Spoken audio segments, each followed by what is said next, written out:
Em Lucas 17 versos 20 ao 21 fala que os fariseus lhe perguntaram para Jesus quando viria o reino de Deus, e Jesus respondeu: o reino de Deus não vem de maneira visível.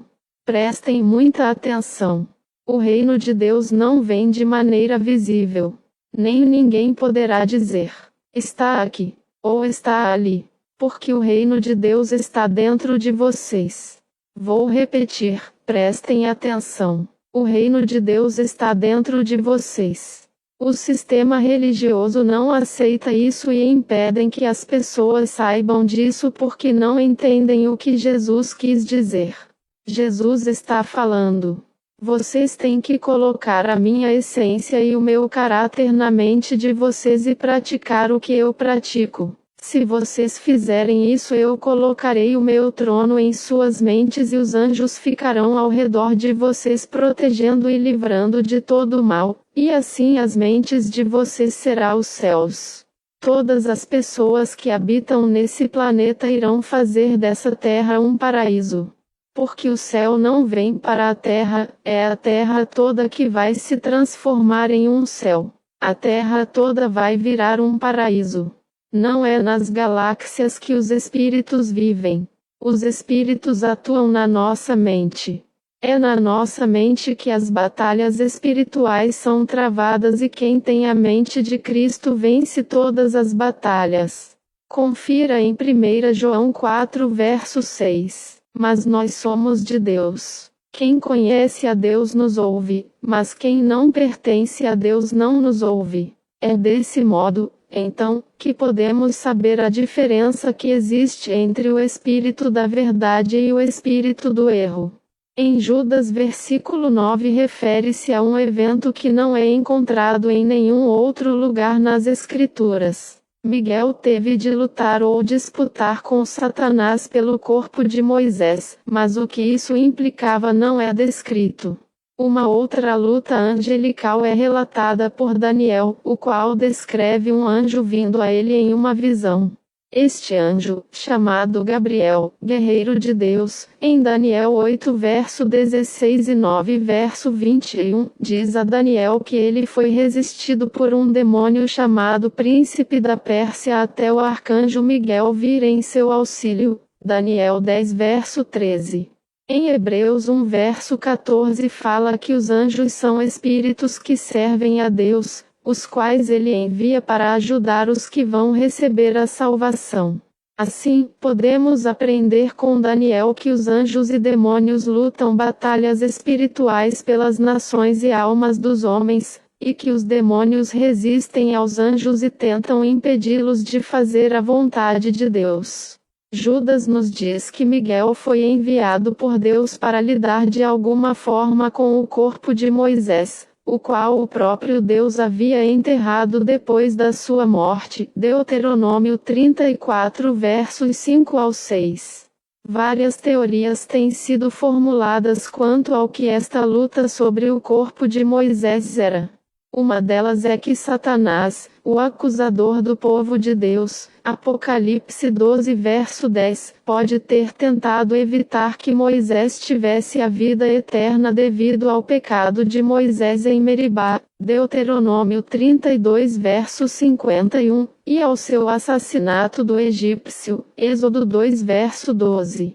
Alguns supõem que a referência em Judas seja a mesma que a passagem em Zacarias 3 versos 1 ao 2. Ele me mostrou o sumo sacerdote Josué, o qual estava diante do anjo do Senhor, e Satanás estava à sua mão direita, para se lhe opor.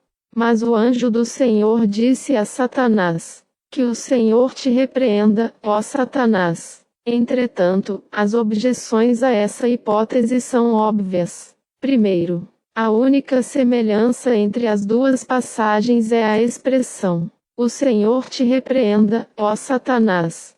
Segundo, o nome Miguel não é mencionado na passagem em Zacarias. Terceiro, não há qualquer menção ou alusão feita do corpo de Moisés em Zacarias. Também tem sido suposto que Judas esteja citando um livro apócrifo que continha esta narrativa e que isso serve para confirmar que a narrativa é verdadeira. Orígenes, capítulos 185 ao 254, um estudioso e teólogo cristão primitivo, menciona o livro A Assunção de Moisés como existente em seu tempo, contendo essa mesma narrativa sobre a disputa entre Miguel e o diabo pelo corpo de Moisés. Esse livro, agora perdido, era um livro judeu-grego e Orígenes supôs que esta era a fonte da narrativa em Judas. A questão essencial é, então, se a história é verdadeira. Qualquer que seja a origem da narrativa, Judas de fato aparenta referir-se à disputa entre Miguel e o diabo como verdadeira. Ele fala dela da mesma forma em que teria feito se tivesse falado da morte de Moisés ou de quando ele feriu a rocha. E quem pode provar que não é verdade? Qual a evidência de que não é? Há muitas alusões aos anjos na Bíblia. Sabemos que o arcanjo Miguel é real, a menção frequente do diabo e há inúmeras afirmações de que os anjos bons e maus fazem parte de transações importantes na Terra.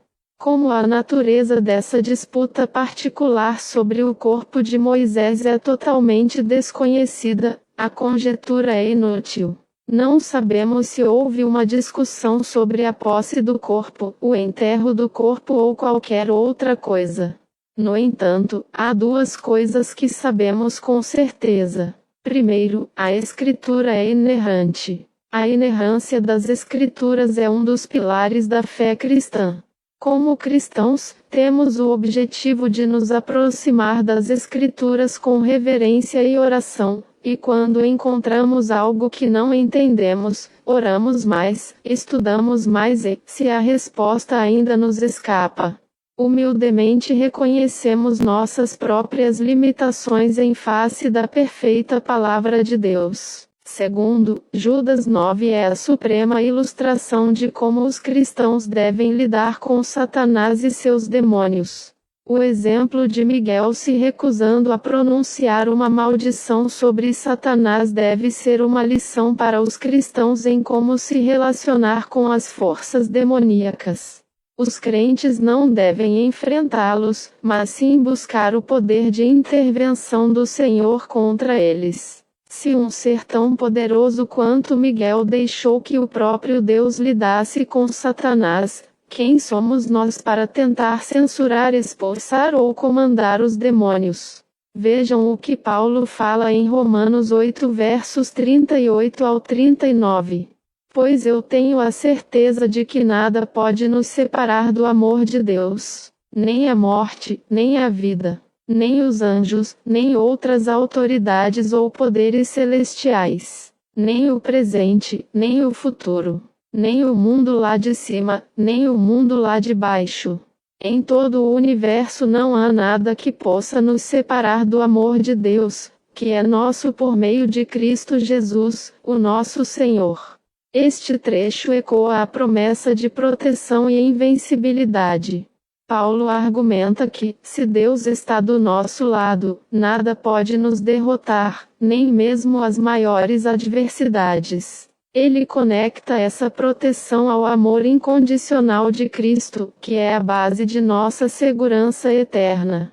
Em Romanos 12 verso 2 Paulo fala que não devemos viver como vivem as pessoas deste mundo, mas deixar que Deus nos transforme por meio de uma completa mudança da mente.